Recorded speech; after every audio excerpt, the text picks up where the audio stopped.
Welcome. Saskatchewan doesn't have a children's hospital, and that's a problem for kids in remote communities.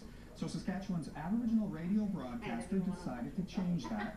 APTN's Delaney Windigo has more. 12-year-old Shireen Gamble has twice traveled out of province for special surgery. Now she's hoping Saskatchewan will get its own children's hospital so other children won't have to make those difficult trips. It's kind of like traveling far away from home when you have no one surrounded around you, and you feel like you're lonely, like all alone in it. Radio Network is we're trying to help some people's kids, your kids. DJs on Saskatchewan's Aboriginal radio broadcaster held a one-day network-wide radiothon to raise cash for the province's first children's hospital. The team at Mississippi Broadcasting appealed to listeners across Saskatchewan, bringing in over $300,000. Saskatchewan's uranium mining company, Cameco, matched dollar for dollar, raising the final total to over $625,000. The money raised will go towards programs, services, and research. I think absolutely critical, though, is research on Aboriginal health, Aboriginal children's health. Unfortunately, the rates of chronic illnesses, whether it's asthma or other things, is quite high in our communities. Early estimates suggest about 40% of patients using the hospital will be Aboriginal, many coming from northern communities. The president of the Children's Hospital Foundation says a hospital for kids is long overdue. On a healing side, it's going to be more family focused. On a clinical side, we're going to have designated specific areas for different childhood illnesses and injuries away from the adult side.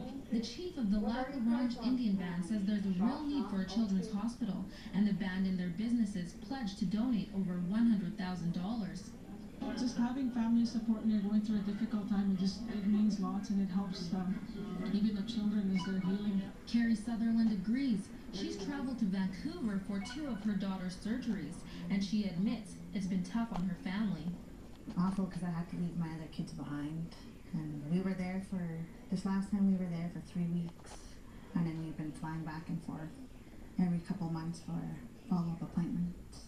Sutherland's children suffer from a rare metabolic disease which affects their growth. A giant to me. Really?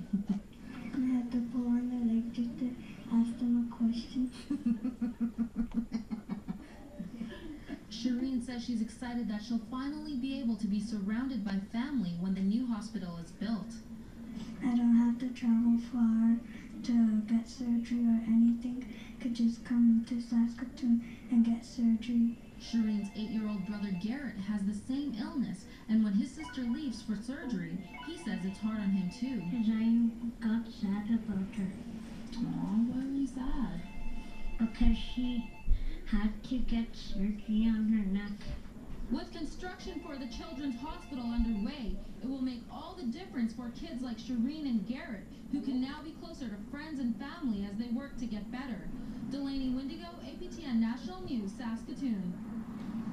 A correction now to a story we brought you last week.